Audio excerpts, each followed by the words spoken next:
하나님 말씀 같이 옵니다. 이 시간 같이 나가는 말씀은 스바냐 1장 1절로 3절까지 말씀입니다. 스바냐 2장 1절로 3절까지 말씀 제가 봉독해 올려드리도록 하겠습니다. 수치를 모르는 백성아 모일지어다 모일지어다. 명령이 시행되어 날이 겨같이 지나가기 전, 여호와의 진노가 너희에게 내리기 전, 여호와의 분노의 날이 너희에게 이르기 전에 그리할지어다.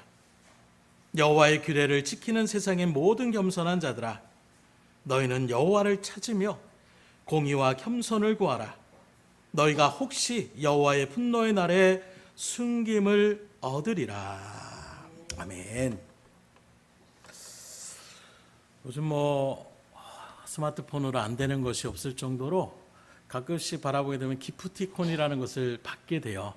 그래서 케이크나 아이스크림이나 커피나 이런 것들을 갖다가 지인이나 누구에게 이렇게 선물로 주면 거기에 있는 바코드를 갖다가 갖다 대면 거기에 있는 음료나 또 케이크나 아이스크림이나 이런 것들을 먹을 수 있는 그런 기프티콘을 받을 때가 있습니다. 근데 제가 좀 게으른 편이에요. 그래서 그걸 받아가지고 날짜가 아직 한 달이나 남았네? 한 달 남으니까 그 기간에 가면 되겠지. 바로 받아서 가는 스타일이 아니라 좀 나중에 나가게 되면 그때 한번 해야지. 그런데 그렇게 하다 보면 또 신기하게 잊어버려요. 아이고 이거 썼어야 되는데. 그렇게 하다가 나중에 기한이 지나버리게 되면 어떻게 됩니까? 소멸되죠. 그래서 그때는 아무리 2만 원권의 아이스크림 기프트콘을 받았든 5천 원짜리 커피 2호권을 받았든 그때 가가지고 제가 하루밖에 지나지 않았는데 이것 좀 해주면 안 될까요? 될까요? 안 될까요? 기간이 지나면 안 되더라고요. 왜 이 말씀을 하냐면 오늘 본문의 말씀 가운데 바라보게 되면 전이라는 단어를 3번이나 사용하고 있어요. 늦기 전에라는 말을 사용하고 있는 것입니다. 그래서 1절로 2절의 말씀을 보면 수치를 모르는 백성아 모일지어다 모일지어다. 명령이 시행되어 날이 겨같이 지나기 전, 여호와의 진노가 너희에게 내리기 전, 여호와의 분노의 날이 너희에게 이르기 전에 그리할지어다.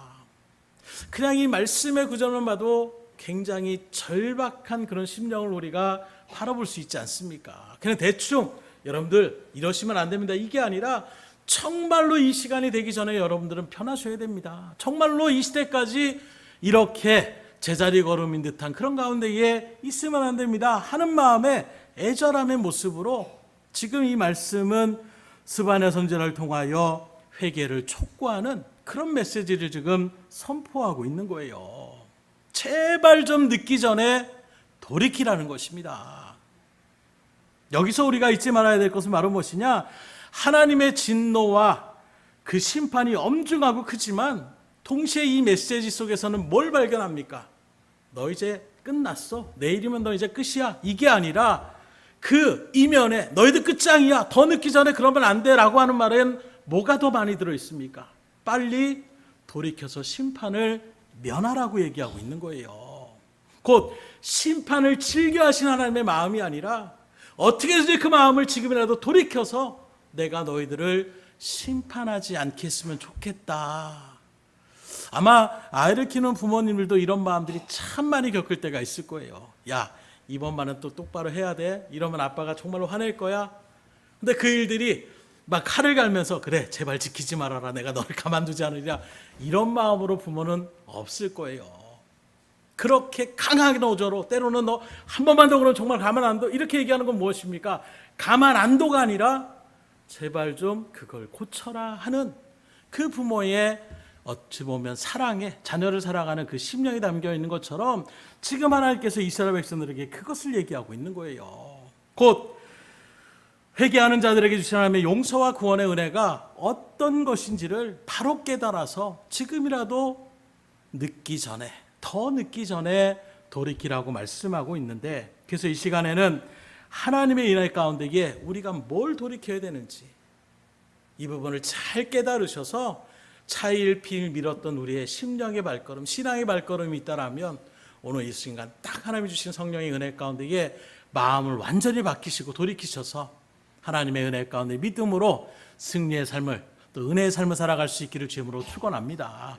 그래서 먼저 첫 번째로 뭐라고 하느냐, 하나님께서는 수치를 깨달으라고 촉구하고 있어요. 그래서 1절을 다시 보면 수치를 모르는 백성아 모일지어다 모일지어다. 이 말은 우리가 반어법적으로 이렇게 생각해요. 수치를 모르는 이 말은 무엇입니까? 수치를 알으라고 지금 말씀하고 있는 거예요. 지금 이스라엘 백성들은 하나님 앞에서 야 우리 잘 나가고 있어, 괜찮아, 이 정도면 잘 살고 있는 거지, 나름대로 자기들은 그게 삶으로 잘 나가는 줄 알고 있어요. 그러나 하나님을 바라보게 되면 그건 잘 사는 삶이 아니라는 거예요. 수치스러운 삶이라는 것입니다. 오늘날도 믿음의 길을 걸어가다 보면 무한 긍정적인 분들이 있을 때가 있어요. 물론 우리는 부정적인 어떤 마음보다는 긍정적으로 나가는 것이 하나님의 말씀의 뜻 가운데 더 서는 것이지만, 어찌 보면 자기가 실수하고 잘못하고 자기가 그렇게 안 하면 되는 것들도 자기가 실수하고 자기가 잘못하고 자기의 어떤 일들 때문에 벌어진 일인데도 긍정적인 때문에 아예 하나님께서 뜻이 있어서 이렇게 한 거야 라고 이야기할 때가 또 있다라는 거예요. 그건 오히려 하나님을 바라봤을 때는 내가 뭘 했길래 라고 반응하지 않겠어요? 가만히 하나님께서는 절대 그렇게 실수하게 만드신 분도 아니고 최선을 다하지 못하게 만드신 분도 아닌데, 그렇게 나가려고 하고 하나님 기대하고 있는데 자기 멋대로 자기 생각대로 나가다가 실수하고 넘어지고 또 게으르고 나태한 가운데 그일들 진행하지 않다가 위기가 닥쳐왔는데 하나님에게서 분명한 뜻이 있을 거야, 가만히 계시던 하나님이 뭔 소리야? 이렇게 반응하지 않겠냐라는 거예요. 가끔 우리들도 전혀 생각하지 않고 의도하지 않은데 우리 조 목사님 때문에 제가 이랬어요. 그럼 저도 제가 뭐요? 이렇게 얘기할 때가 있는 거예요. 마치 그런 모습으로 우리가 먼저 주의 일들 가운데 회개하고 돌이키려면 어떻게 되느냐, 내가 지금 어떠한 실수를 했는지, 내가 지금 어떠한 자리 가운데 있는지를 알아야 된다라는 거예요. 그래서 잘못을 깨달은 사람은 고쳐나갈 수 있어요. 근데 제일 힘든 사람이 무엇이냐, 잘못인 줄 모르고 나가는 사람은 고칠 생각은 안 합니다. 그래서 저희들 제 친구 중에 한 명이 말할 때마다 자기도 모르게 흥흥 하고 끙끙거리는 그런 소리를 낼 때가 있어요. 그런데 참다 어느 순간에 그게 딱 거슬리기 시작하더라고요. 그래서 여행을 같이 갔다가 야 그만 좀 끙끙거려 얘기하는데 왜 뭐 한마디 하면 하고, 그러니까 갑자기 내가 뭘 이렇게 얘기하는 거예요. 반응이 알고 그러는 줄 알았어요, 저는. 그런데 습관으로 자기도 모르게 킁킁거리고 하는 거예요. 정말 모르냐고. 친한 친구니까 또 막 열불이 나가지고 모른 척 하는 줄 알고 연기하는 줄 알고 진짜 그러냐고. 그랬더니 자기는 모르겠다는 거예요. 그래서 그럼 내가 소리 나면 내가 너한테 바로 얘기를 할게. 그렇게 하는데 얼마 가지 않아서 바로 또 얘기하다가 흥흥 하고 지금이야! 딱 이렇게 얘기하니까 그러고선 그 얘기를 듣고 자기가 인지를 하니까 고쳐나가기 시작하더라고요. 그러니까 여기 나오는 수치를 모르는 사람은 뭐냐면 수치를 모르면 안 고쳐요. 내가 지금 신앙생활 잘한 줄 아는 사람은 고칠 생각을 하지 않습니다. 마치 예수님께서 바리새인들에게 너희들은 위선자다, 하나님의 뜻대로 산다고 하지만 너희들은 마귀의 자녀와 같이 살고 있다. 그런데 이 사람들 반응은 무엇입니까? 내가 맹인이야? 내가 하나님 앞에 얼마나 잘 사는데 네가 제대로 못 살면서 나한테 얘기하지. 딴 사람들의 잘못을 정죄할 줄 알아도 정작 자기는 깨끗하고 선한 줄 알고 나가는 그런 발걸음들이 있다라는 거예요. 근데 오늘날에도 바라보게 되면 그러한 모습 가운데에 설 때가 얼마나 많은지 몰라요. 나도 실수가 있고 나도 세상 말로 하면 뭐 묻은 배가 뭐 묻은 개한테 뭐라고 하는 것처럼, 또 남의 티는 봐도 내 눈에 들보를 모른다고 하는 것처럼 어느 순간에 야 그분은 정말 뭐 이렇고 저렇고 막 그렇지 않냐 얘기하다 보니까 내 얘기네 라고 생각할 때가 갑자기 확 들 때가 있는 거예요. 그리고 사모가 떨떠름한 표정으로 나를 이렇게 쳐다봅니다. 네 얘기를 네가 하면서 누굴 얘기하고 있어? 라는 표정이 확 느껴지는 거야. 내가 그랬나? 그랬더니 고개를 끄덕끄덕 하는 거예요. 그렇구나. 남을 눈에 띌 때는 이렇게 저렇게 얘기하는데 저 모습이 나한테도 있었구나 라고 생각을 하니까 함부로 남을 이렇게 얘기하지도 않고, 또 더 나아가서 나의 그런 부분들이 내가 생각할 때, 내가 할 때는 몰랐는데 딴 사람이 나와 비슷한 모양을 할 때에 저 참 보기 안 좋구나 라는 것이 인지가 되니까 나 스스로도 고쳐나가려고 하더라는 거예요. 오늘 여기 말씀이 바로 그걸 먼저 얘기하고 있습니다. 수치를 먼저 깨달으라고 얘기하고 있는 거예요. 부끄러움을 부끄러움으로 알라라는 것입니다. 죄를 짓고 또 양심의 가책을 못 느껴서 하나님 다 용서해 주셨는데, 하나님은 우리의 미래의 죄까지 다 용서해 주셨으니까 이 정도는 다 용서해 주셔. 이런 완악한 마음으로 죄를 지으면서도 마치 그것이 하나님이 다 용서해 주시니까 괜찮다는 듯이 어디에도 하나님이 우리에게 죄를 지라고 말씀하지 않아요. 우리의 죄를 사해 주셨다고 하면서도 야, 내가 너희들의 죄를 다 사해 줬으니까 이제부터 마음대로 살아라, 이렇게 말씀하지 않습니다. 오히려 죄에 대한 일들 가운데 내가 씻어줬으니까 뭐라고 합니까? 가서 다시는 죄를 범하지 말라. 하나님 우리에게 죄를 조장하시는 분이 아니라 내가 너희들의 그런 참혹한 죄를 내가 담당했는데 담당했다고 이제는 내 마음대로 살아도 된다, 죄 지어도 하나님 다 용서해서 상관없다, 이게 아니라 그 애절한 마음, 그 정말 하나님의 은혜를 생각하면서 이제는 내가 죄 지는 삶을 살지 말아야지 라는 발걸음으로 나아가야 되는데, 오늘날 우리의 완악한 심령들, 또 교회에서 나름대로 신앙 알고 말씀을 좀 안다는 사람들이 늘 하는 말이 하나님 다 용서해 주시니까 괜찮지 않습니까? 이렇게 그냥 나오는 모습들, 정말로 하나님이 그것을 괜찮게 보실까? 이렇게 수치를 깨달아고 한 다음에 그 다음에 뭐라고 합니까? 모일지어다 모일지어다. 성경에서 반복적으로 얘기한다는 건 아주 강조하는 거예요. 깨달았으면 이제 모이라는 거예요. 어디로 모입니까? 3, 4, 5 자기들끼리 뜻이만 사람 모이라는 것이 아니에요. 하나님께로 모이라고 얘기하고 있는 것입니다. 야, 이제 우리가 깨달았으니까 우리끼리 잘해보자, 이게 아니에요. 수치를 깨달았으면 내가 하나님의 뜻대로 살지 않았구나, 내가 믿음으로 나가는 척했지만 내 속마음을 들여다보니까 나는 정말 수치가 많은 사람이구나, 난 죄가 많고 허물이 많은 사람이구나, 그것을 내려놓고 하나님 앞에 나오라고 말씀하고 있는 거예요. 곧 회개의 자리에 서라고 이야기하고 있는 것입니다. 사실 이스라엘 백성들은 절기 때만 되면 하나님의 성전 앞에 그렇게 모이게 하셨어요. 그래서 유월절이나 또는 속죄일이나 또는 장막절이나 맥추절이나 이런 절기가 되면 예외 없이 이스라엘 백성들의 성년인 남자는 다 예루살렘 성전으로 그렇게 모이라고 말씀하고 있는 것입니다. 왜 모입니까? 모여서 하나님의 말씀을 다시 듣는 거예요. 내가 하나님의 백성이지, 그래 하나님의 백성, 하나님의 백성으로 이렇게 살아야지, 다시금 마음을 다잡고 그 말씀을 새기고 이제 다시금 삶의 터전으로 갔을 때에 좀 더 내가 하나님의 택한 백성이라는 그 자부심을 가지고 하나님의 말씀대로 그렇게 살아가는 모습을 나타내고 있는 것입니다. 곧 이렇게 하나님의 은혜 가운데 모여서 그냥 하는 것이 아니라 하나님의 말씀을 듣고 기도의 무릎을 꿇으면서 내가 하나님 앞에서 어떻게 살았는가, 말씀대로 내가 어떻게 살고 있었는가, 다시금 자기를 점검해보는 그런 시간을 가지는 것입니다. 그렇게 바라볼 때에 1절의 백성들에게 모일지어다 모일지어다 이렇게 선언하신 것은 하나님 앞에 모두가 모여서 자신을 점검해봐라. 내가 정말로 수치를 모르고 살아간 것은 아닌가, 내가 허물이 있음에도 불구하고 허물이 없는 줄 착각하며 살아가고 있었던 것은 아닌가, 내가 하나님의 백성이나 하나님의 백성들께 살아가지 못하면서도 나는 구원의 백성이라는 그런 마음의 자세로 그냥 유야무야하면서 살아가질 않았는가, 다시금 하나님 앞에서 점검해보라고 이야기하고 있는 것입니다.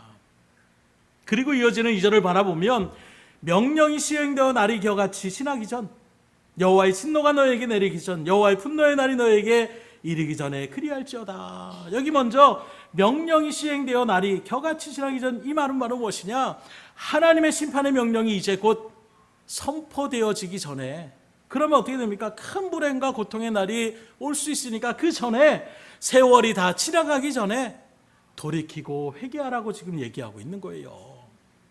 또 여호와의 진노가 너에게 내리기 전, 여호와의 분노의 날이 너에게 이르기 전의 말씀도 하나님은 오래 참으시는 분이에요. 자비와 온유가 많으신 분입니다. 사랑과 은혜가 많으신 분이에요. 그렇다고 해서 하나님이 무한정 그냥 내버려 두시지 않는다라는 거예요. 기다려주시고 기다려주시고, 그래 이젠 맡길 거야, 이젠 바꿨으면 좋겠다, 계속 참아주시면 그 참음이 영원히 참아주시는 것이 아니라 이제는 그것을 계수할 때 심판의 때가 있다라는 거예요. 그때가 되었을 때에 아차하고 그때 그 기간이 지난 다음에 내가 이거 이때 써야 되는데요, 제가 깜빡 잊었습니다, 통용이 안 되는 것, 그거 그래요, 뭐 2만 원짜리건 3만 원짜리건 그거 손해보는 거, 그건 괜찮을 수 있어요. 그러나 영원히 이미 지옥의 형벌 가운데 떨어진다라면 그 다음엔 후회도 소용이 없다라는 것, 우리가 잘 아는 나사로와 부자의 비유를 통해서 주님께서 분명하게 선포하고 있잖아요.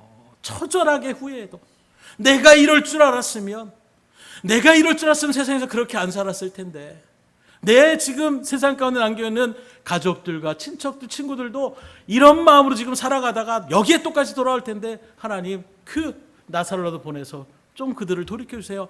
얼마나 그 지옥의 형벌이 처절하고 고통 가운데 있었으면 후회의 그 인생의 말을 갖다가 자기만이 아니라 이제 자기의 사랑하는 친척과 가족과 그 친구들에게도 어떻게 해서든지 그들을 구원의 일들 가운데, 왜요? 오고 난 다음엔 안 된다라는 거예요. 그래서 우리가 살아가는 이 생의 삶이 그래서 중요합니다. 세상에도 삶이 중요하다고 하지만 우리에게 특히 믿음의 일들 가운데 우리의 삶이 중요한 것은 바로 무엇이냐? 우리의 인생의 삶이 우리의 영원한 삶이냐, 영원한 형벌의 자리냐, 이걸 판가름하는 것이 우리의 지금 이 땅의 인생의 삶으로 그것이 결판되어지기 때문에 중요하다는 거예요. 그래서 여기 뭐 세상 말로 개판으로 살아도 하나 앞에 섰을 때 이게 내가 이제 하나님 인정합니다, 그때는 안 된다라는 거예요.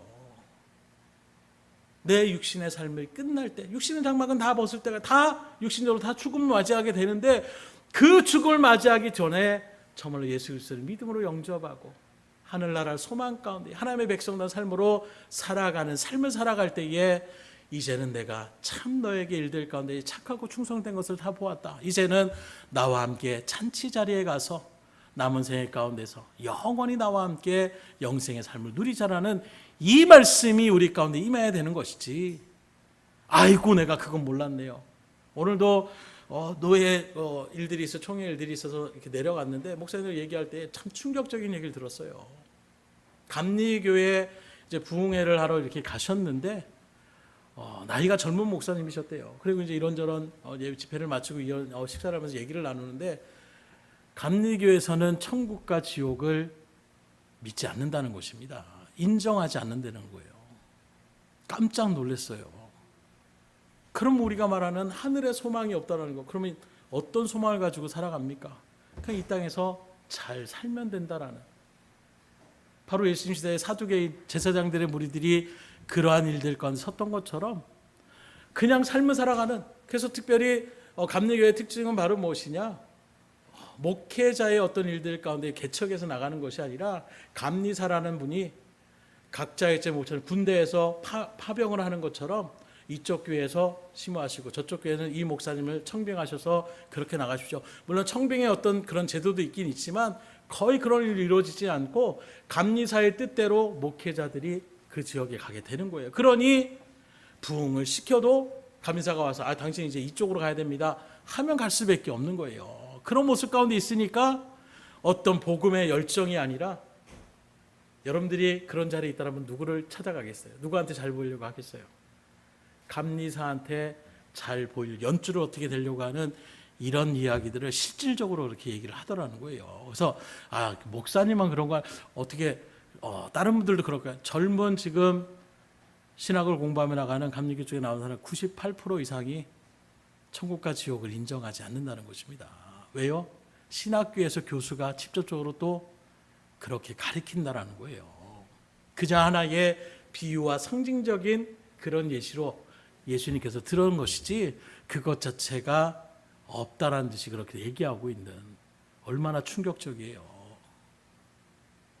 그러면 결국에는 천국과 지옥이 없으면 어디가 우리가 열심히 살아야 돼? 이 땅에 소망을 두고 살아가는 이것만큼 비참한 것이 어디 있겠어요? 정말 깜짝 놀랐습니다. 그것도 다른 데가 아니라, 세상의 어떤 교육이 아니라 신학을 가르치는 그런 교단에서 그렇게 가르치고 있다는 것이 너무나도 충격이었어요. 여러분들은 어떻습니까? 저도 갑자기 깜짝 놀라요. 여러분들 정말 천국과 지옥이 있음을 믿으십니까? 이게 없다라면 우리 신앙에 아무런 힘이 없는 거예요. 그리고 그런 자리 가운데 천국과 지옥에 대한 어떤 내세에 대한 소망이 없다라면 이 땅 가운데의 바리새인들처럼 똑같이 우리는 정죄할 수밖에 없어요. 잘 되면 하나님 앞에 내가 축복받으리라 했으니까 잘 된 것이고, 반대로 아까 우리 김사님 얘기한 것처럼 저 교회 열심히 다니고 충성하는 것 같은데 왜 저렇게 힘들어요? 그러면 똑같이 이스라엘 백성처럼 어떻게 합니까? 이 사람 죄 때문입니까? 부모의 죄 때문입니까? 남들을 정죄하는 것밖에 되지 못하는 거예요. 그러면 그 일들 가운데 나오는 사람들의 마음은 어떻게 이중 삼중으로 끼질 수밖에 없어요. 세상에서도 지금 지치고 힘들었는데 교회에 나오면 교회에서도 오히려 너 그렇게 못 사는 건 죄 때문이야. 하나님 앞에 얼마나 제대로 못했으면 저렇게 열심히 산다고 하는데도 힘들어. 이중 삼중고를 당하는 이게 신앙의 일이라고 얘기할 수가 있겠어요? 얼마나 안타까움입니까? 그러기에 우리가 정말로 경제가 어렵고 뭐 외교적인 부분이 어렵고 여러 가지 전쟁의 위협이 있고 이런저런 일들보다 신앙의 자리에 우리가 정말로 큰 절망으로 기도하셔야 돼요. 지금 어떠한 시대로 지금 흘러가는 것을 하나님이 이런 모양 저런 모양으로 깨닫게 하여 주시고 있어요. 우리가 기도하지 않으면, 깨어있는 사람들이 기도하지 않으면 정말로 이 시대가 어떻게 변할지 모릅니다. 말씀드린 것처럼 요즘 교과서에도 거의 뭐 동성애에 대한 부분들도 다 이제는 인정하며 나가는 듯한 그런 모양을 취하고 있잖아요. 언제 이것도 무너질지 모릅니다. 계속 배반이 1년에 한 몇 번씩 한 뭐 10번 가까이 계속 그 문자가 오는 것 같아요. 목사님 지금 이런 법안이 또 올려졌습니다. 이를 위해서 기도하셔야 됩니다. 끊임없이 올려요. 동성애, 그러니까 쉽게 말하면 동성애법이 아니라 차별금지법이라고. 참 이름은 좋아요. 명명은 참 좋습니다. 차별 없는 사회. 그런데 그 이면에는 아주 어두운 사단의 계계가 틀려 있다는 것을 여러분들이 아셔야 되는 거예요. 이런 인식도 어느 순간에 계속 문화적으로 먼저 그렇게 바꿔가십시오. 남자 간의 사랑을 그리고 여자 간의 사랑을 그리고 이런 일들의 드라마와 어떤 영화나 이런 것들 계속 우리 가운데 펴줘 오십시오.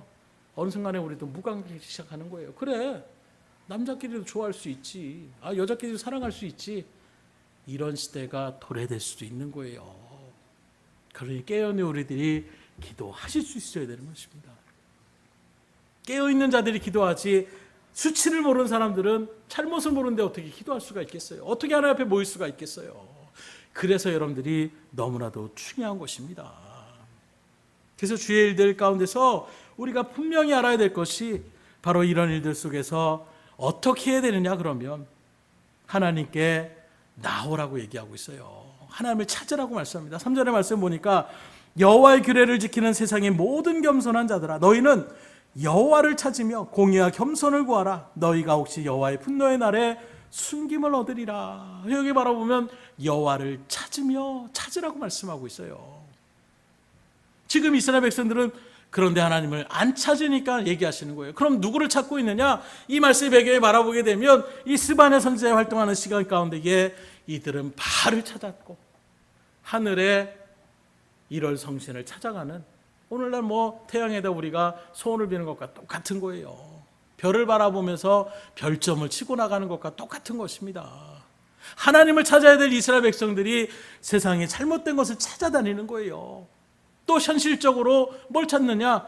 돈과 물질과 성공을 찾아다니는 것입니다. 이렇게 해야 내가 더 많이 벌 수 있고, 이렇게 해야 내가 성공할 수 있고, 세상의 어떤 일들 가운데에 성공을 위하여 찾아가는, 돈만 있으면 다 될 것 같은, 오늘날에도 점점점 이 사회가 돈의 힘이 어떤 것인지를 계속 영화나 드라마나 이런 것들 통해서 우리가 강조하잖아요.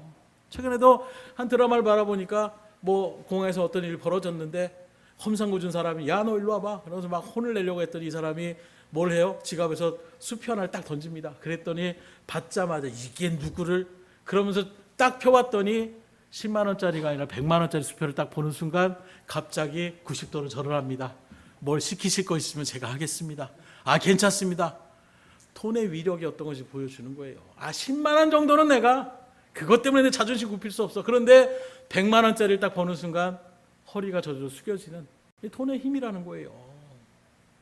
그런데 우리도 인정하고 싶지는 않지만 우리도 그 돈에 휘둘릴 때가 얼마나 많이 있습니까? 있으면 편해요. 확실하게 우리의 삶의 일들 가운데 든든할 때도 있어요.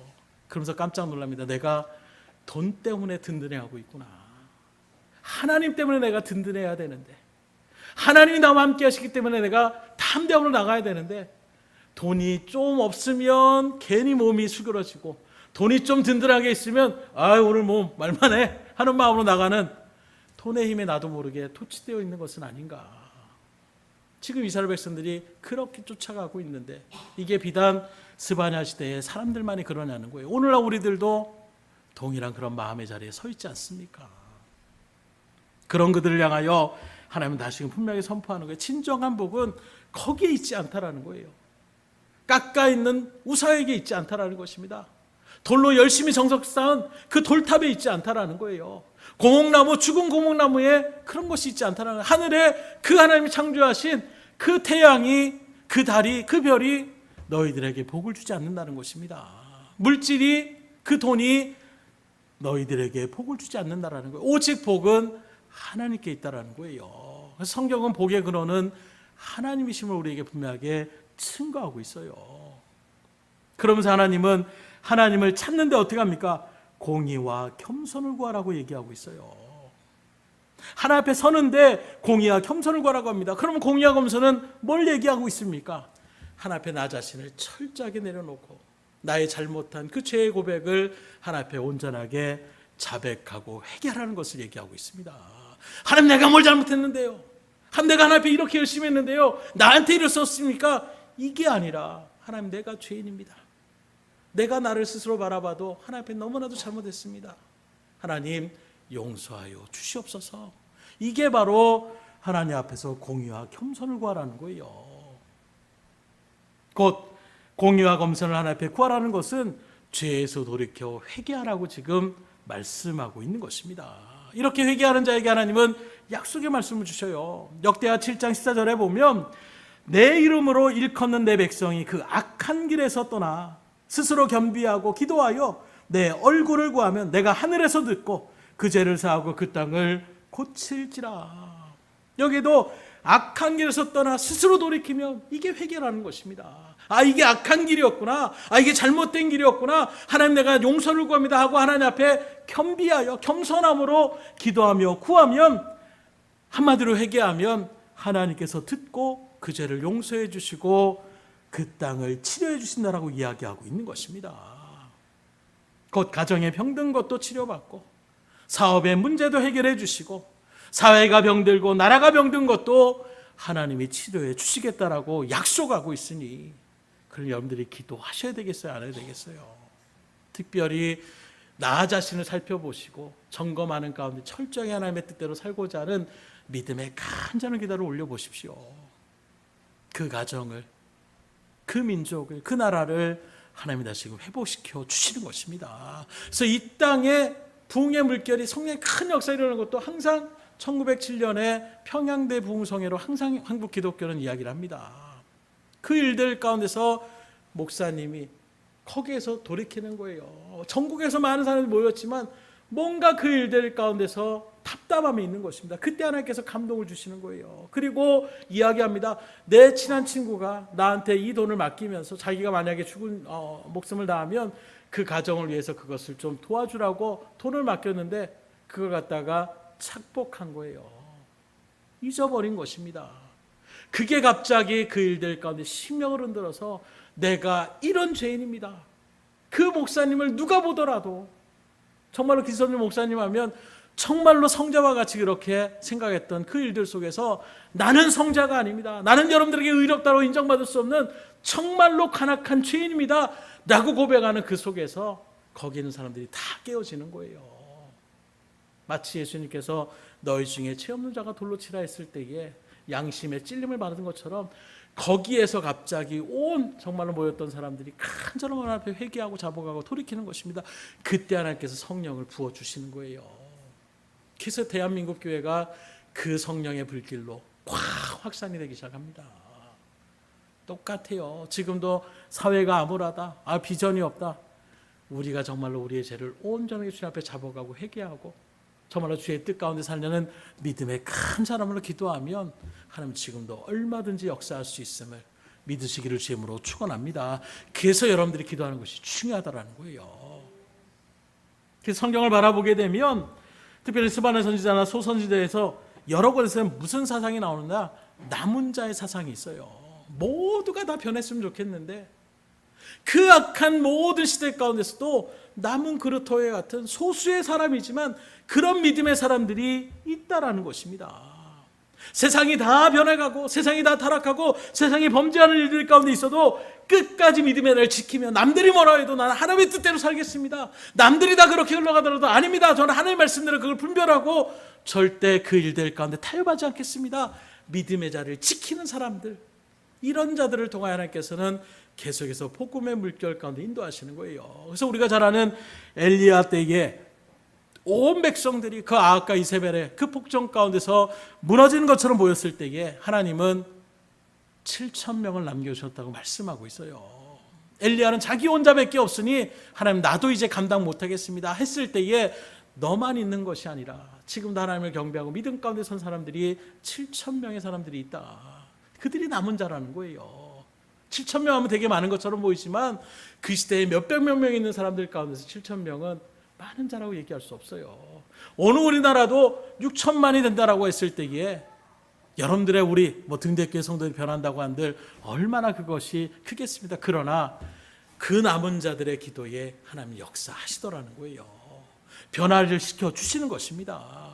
온 세상이 타락하고 심지어 하나님의 백성들 교회가 다 문제예요. 사역자들 저렇게 범죄를 저지르고 하나님의 뜻대로 사는 것이 아니라 제멋대로 살고 있는 것이 우리 주변에 얼마나 많이 들리는지 모릅니다. 그럼에도 불구하고 그 속에서도 믿음을 지켜나가는 여러분들과 같은 믿음의 사람들이 있다라는 거예요. 그래서 가끔씩도 그럽니다. 사역자들의 일들 가운데 또 정치를 싫어하는데 정치적인 일들을 어떻게 이제 하다 보니까 그런 것들이 뻔히 보여요. 그럼에도 불구하고 그 속에서도 믿음의 정절을 지켜나가는 그런 목회자들을 바라볼 때에 하나님께서 정말로 아직도 믿음의 곁을 지켜나가는 사람들이 있구나. 비록 저의 일들 가운데 저는 부끄럽다라는 생각이 들 때도 있지만 한편으로는 저런 분들이 있기 때문에 이 땅에 아직 소망이 있다. 등대교회 성도들을 통해서도 많은 도전을 받을 때가 있어요.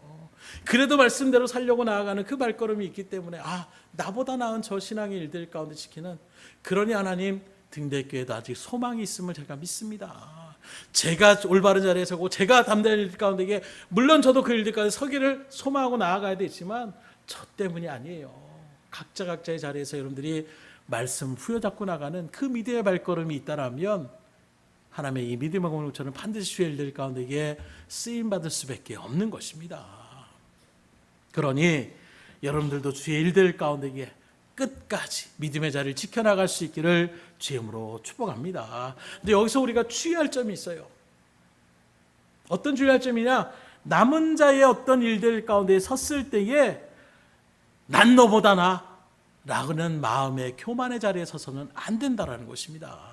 어떤 분은 그래요.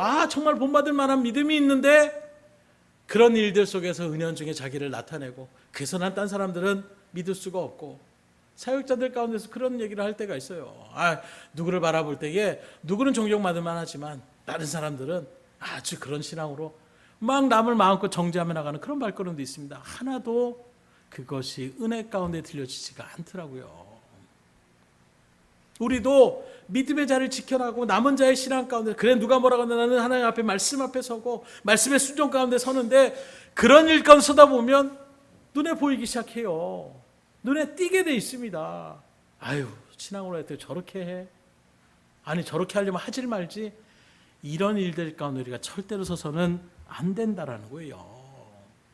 왜냐하면 이스라엘 백성들처럼 자기들만 하나님의 택한 백성이라는 잘못된 인식을 가지게 되면 교만한 자리에 설 수밖에 없는 거예요. 또 남은 자의 사상을 대할 때에 나의 열심과 의로움을 내세우시면 안 됩니다. 내가 기도 이렇게 열심히 했으니까 내가 하나님 앞에 이렇게 충성 봉사했으니까 이런 일들을 우리가 은연중에 나타내려고 하면 안 된다라는 거예요. 그렇게 나의 공로를 의지하게 되면 어떻게 됩니까? 성경에 나오는 바리새인들처럼 또 남을 청지하며 나갈 수밖에 없는 거예요. 그런 의로움을 하나님은 기쁘게 흡양하시지 않는다라고 또한 우리에게 분명하게 말씀하셨기 때문에 우리의 열심과 헌신 마땅히 주님 앞에서 해야 될 일이지만 정말 무익한 종과 같이 네가 밭일을 하고 수고했다. 그게 아니라 주인이 와서 야 밭일 끝났어? 그럼 와서 내 발 좀 씻기고 식사 좀 준비해라. 그랬을 때에 내가 주의 말씀에 그대로 순종하며 나가는 것 그 일 때문에 섭섭해하고 내가 지금 열심히 일했는데 알아주지도 않네. 이런 마음을 갖는 그냥 내가 마땅히 해야 될 일들로 우리가 나아갈 때에 그때 하나님께서 우리에게 은혜의 일들 가운데 세워주시고 높여주시는 거예요. 그런데 우리는 우리 스스로 높이려고 자꾸 얘기를 해요. 자기 스스로의 어떤 일들을 나타내려고 합니다. 여러분들도 많은 그런 사람들을 아마 대했을 거예요. 꼭 믿음의 일들이 아니라 세상의 어떤 일들 속에서도 쉽게 우리가 제일 거북스럽게 여기는 게 뭐예요? 자기 자랑하는 사람들 별로 좋아하지 않잖아요. 그 일들 가운데 동전을 해주지만 내가 뭐 이렇게 하고 우리 집안이 이렇고 막 이렇게 얘기를 하면 처음에는 그랬어 하다가도 에이구 그래 이런 마음이 있는 것처럼 신앙의 일들도 마찬가지예요. 내가 이렇게 열심히 했고 저렇게 열심히 했고 자기의 공로를 나타내는 그 일들 가운데 서면 하나님의 영광을 오히려 누리지 못할 수 있는 거예요. 그래서 너희들은 오른손이 하는 일을 왼손이 모르게 하나 말씀하고 있는데, 그래서 우리 등대교사님도 마찬가지예요. 전 그래서 오늘도 사모하고 이렇게 오면서 얘기를 했지만 뭐 여러분들이 막 어떤 헌신하고 봉사하는 것들을 잘 내색하거나 여러분들에게 전체적으로 광고를 잘 안 하는 스타일이에요. 왜 그러냐면 그런 마음이 일차적으로는 있습니다. 하늘의 상급이 분명하게 내려지는데 그걸 인간들의 어떤 일들 가운데 칭찬받고 하면 하나님의 상급이 감한다는 말씀이 있는 거예요. 그래서 그냥 내가 오히려 내 마음에 너무 자랑하고 싶고 너무 나타내고 싶은데 그런 일들 가운데에 오히려 거기에 뿌듯해하고 홀씨 교만의 자리에 서진 않으시겠지만 그런 일들 가운데 제가 말씀하는 그런 일들로 인간적인 칭찬에 익숙하고 인간적인 어떤 일들 가운데 섬으로 청자 하나님의 어떤 은혜를 누리지 못한다면 정말로 저희 입장에서는 그게 더 안 좋은 거예요. 그렇기 때문에 주의 일들 속에서 우리가 믿음으로 나갈 때에 근데 등대교 성도들 얘기를 합니다. 그럼에도 불구하고 제가 물어볼 때가 있어요. 어떻게 이거 광고할까요? 그러면 목사님 이건 광고하지 마세요. 그냥 제가 조용히 그렇게 하고 싶습니다. 이렇게 반응하시는 분들이 참 많이 계세요. 참 은혜롭습니다. 열심히 했음에도 불구하고 내색조차 안 하신 분들도 참 많이 있어요. 이거 누가 했어? 제가 물어보면 바로 대답하지 않으신 분도 심지어 있어요. 그냥 목사님 그냥 그렇게 됐다고 하면 생각하세요. 궁금해 죽겠는데 제가 그래도 목회자인데 알려주세요. 강력하게도 물어보면 그때서야 슬쩍 그냥 얘기하시는 분들도 있어요. 왜요? 그만큼 내가 하나님을 바라보는 그 심령이 아니면 그렇게 하지 못할 거예요. 그래서 하나님 앞에 얼마나 감사한지. 그러니까 여러분들의 그 신앙을 하나님 바라보신다고 할 때에 우리는 은혜가 넘치는데 사람에게 자꾸 집중하다 보면 저도 사람이지라 실수할 때도 있고 잊어버릴 때도 있어요. 그래서 광고를 할 때도 권사님들이 이제 좀 겪어보시니까 제 차, 3차, 4차 물어보세요. 목사님 이거 꼭 광고해 주셔야 돼요. 그리고 한 3일 지나고 나면 전화가 옵니다. 목사님 이번 주에 꼭 광고해 주셔야 돼요. 그 전날에 또 문자가 옵니다. 목사님 꼭 광고해 주셔야 돼요. 그럴 때가 있어요. 그렇게 생각을 해도 또 막상 쓰면 잊어버릴 때가 또 있어요. 그런데 만약에 그것이 어떤 공적인 일들이 아니라 내 개인적인 어떤 일들 가운데서 칭찬을 원하거나 인간적인 어떤 일들을 바라는데 그걸 안 했다 바라보세요. 그 마음이 풀려지지가 않는 거예요. 그 주의 일들 속에서 여러분들은 항상 하나님 앞에 나는 겸손함으로 나가셔야 돼요. 공의함을 가지고 하나님 앞에 뜻 가운데에 설 수 있기를 주님으로 축원합니다. 말씀을 정리합니다. 3절의 말씀을 다시 한번 보겠습니다. 여호와의 규례를 지키는 세상의 모든 겸손한 자들아, 너희는 여호와를 찾으며 공의와 겸손을 구하라. 너희가 혹시 여호와의 분노의 날에 숨김을 얻으리라. 그래서 여기서 여호와의 규례는 하나님을 섬기는 그 제도를 얘기하고 있어요. 쉽게 말하면 하나님의 법대로 살라라는 것입니다. 그리고 난 다음에 여호와를 찾으라 말씀한 것처럼 하나님 앞에 기도하라는 거예요. 그래서 하나님의 말씀을 부여잡고 주님 앞에 믿음으로 나아가는 기도의 무릎을 꿇는 것, 더 늦기 전에 이 자리 가운데 섰을 때에 그 다음에 뭐라고 합니까? 여호와의 분노의 날에 숨김을 얻으리라 이렇게 말씀하고 있습니다. 그래서 여기 숨김을 얻으리란 말을 우리가 잘 봐야 되는데 이것은 바로 무엇을 얘기하고 있느냐? 심판을 면하게 해준다는 것을 이야기하고 있습니다. 그래서 숨긴다는 말의 의미는 보통 무엇입니까? 보이지 않게 하는 거예요. 뭘 보이지 않게 하겠다는 것입니까? 우리의 죄를 보이지 않게 하시겠다는 거예요. 그게 바로 신학적인 용어로 칭의라고 하는 것입니다. 내가 의로운 건 아니에요. 여전히 썩은 냄새가 나는 죄인임에도 불구하고 그냥 하나님이 너는 의로운 사람으로 내가 인정해 줄게 라고 하는 게 칭의입니다. 그래서 하나님은 은혜의 하나님이라고 말씀하고 있는 거예요. 그래서 이 숨기라는 의미는 감춘다는 의미도 있고 멀리 떠나보낸다는 의미도 있고 씻긴다는 의미도 있는 거예요. 한마디로 얘기해서 주님 앞에 우리가 말씀을 붙잡고 간절함으로 기도하면 회개하고 돌이키면 하나님이 우리의 죄를 없는 것으로 취급해 주겠다라는 거예요. 당신 빚쟁인데 이제는 빚이 없습니다. 치워주시겠다라는 것입니다. 감춰주시겠다라는 거예요. 그러려면 어떻게 해야 됩니까? 말씀처럼 늦기 전에 기도하셔야 되는 거예요. 간절한 마음으로 주님을 찾아가셔야 되는 것입니다. 그래서 우리가 출애굽기 32장 10절 이하에 바라보게 되면 모세가 하나님 앞에 법률을 막 규례를 받고 있어요. 그런데 하나님이 갑자기 진노하십니다. 뭐라고 진노하시느냐? 그런즉 내가 하는 대로 돌아 내가 그들에게 진노하여 그들을 진멸하며 너를 큰 나라가 되게 하리라. 저들이 목에 고다가지고 밑에서 우상숭배에 지금 빠져 있는 거예요. 하나님 지금 모세에게 야 우상 섬기면 안 돼 이런 것들을 쭉 말씀하고 있는데 밑에서 모세를 기다리지 못하고 우상숭배에 빠져가지고 막 타락의 길을 걸어가고 있으니까 하나님이 진노하십니다. 아니 지금 올바르게 사는 방법 내가 알려줄게 라고 얘기하고 있는데 여기서 막 잠기 멋대로 살아가고 있는 거예요. 그러니 하나님께서 다 저걸 멸해버리고 모세 너를 통해서 내가 다시 큰 나라를 만들겠다. 모세 입장과 보면 얼마나 축복의 말씀이에요. 하나님 첫째는 나를 인정해 주신 것입니다. 그리고 그 민족을 이제 아브라함의 민족이 아니라 모세를 통하여 다시금 새로운 민족, 마치 노아처럼 아브라함처럼 모세에게도 그런 은혜의 특권을 지금 부여하시겠다는 거예요. 여러분들 같으면 어떻게 반응하겠어요? 저 같으면 아이 감사합니다. 잘 받겠습니다. 라고 할지도 모르겠어요. 그래요. 왜요? 그 백성들 모세한테는 잘해줬습니까? 하나님한테 그랬던 백성들이 틈만 나면 돌을 들어서 모세 쳐 죽이려고 했던 사람들이에요. 누가 너보고 구원해달라고 그랬어? 야 우리 물 없는 곳으로 왜 인도했어? 넌 죽어야 돼. 너 때문에 고생이야. 틈만 나면 그렇게 나갔던 그 백성들이었어요. 그런데 하나님이 진멸하고 이제 너를 통해서 큰 민족을 세우겠다라 큰 나라를 세우겠다고 얘기하는데 모세가 거기서 하나님 앞에 털썩 무릎을 꿇고 간절한 마음으로 기도합니다. 뭐라고 하느냐?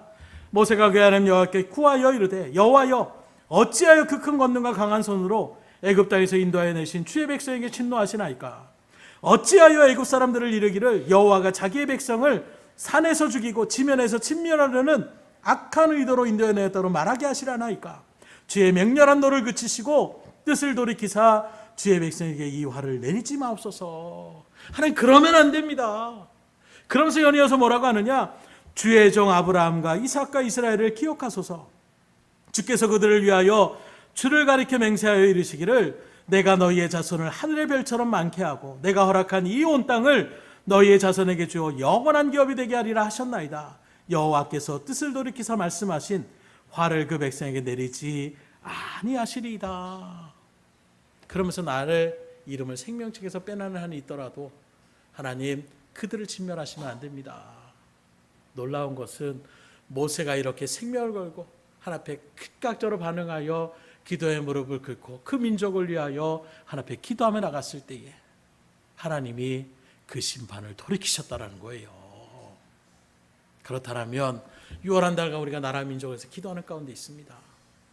정말 암울한 소식들, 정치판을 계속 나이가 들으니까 그런 얘기들이 자연스럽게 관심이 가더라고요. 들으면 들을수록 답답한 마음만 생기지 야 잘했다 이런 생각들이 들지 못하는 경제적인 일도 지금 굉장히 힘들고 여기저기서 믿음의 사람들 뿐만이 아니라 믿지 않은 사람들도 다 똑같이 참 힘든 시대다 위기 시대라 얘기하는 것이 더 많이 들려지게 되는 연일 북한에서는 뭐 미사일을 쏘아야 된다라고 위협을 가하고 있는 이런 모습 가운데서 이제는 뭐 밑에 오늘도 목사님 얘기하는데 뭐죠 또 원전에서 나오는 그 오염수를 갖다가 방출하는 것 때문에 지금 또 나라가 늘 촉각을 지금 세우고 있잖아요.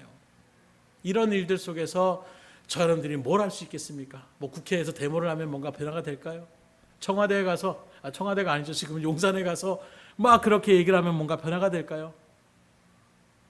놀라운 것은 하나님의 약속의 말씀은 여러분들 앞에 기도하면 변화가 된다라고 말씀하고 있어요. 이 말씀이 정말로 믿어지신다라면 오늘 이 시간 간절한 마음으로 기도할 수 있길 원합니다. 하나님 이 민족을 다시금 세워 주시옵소서.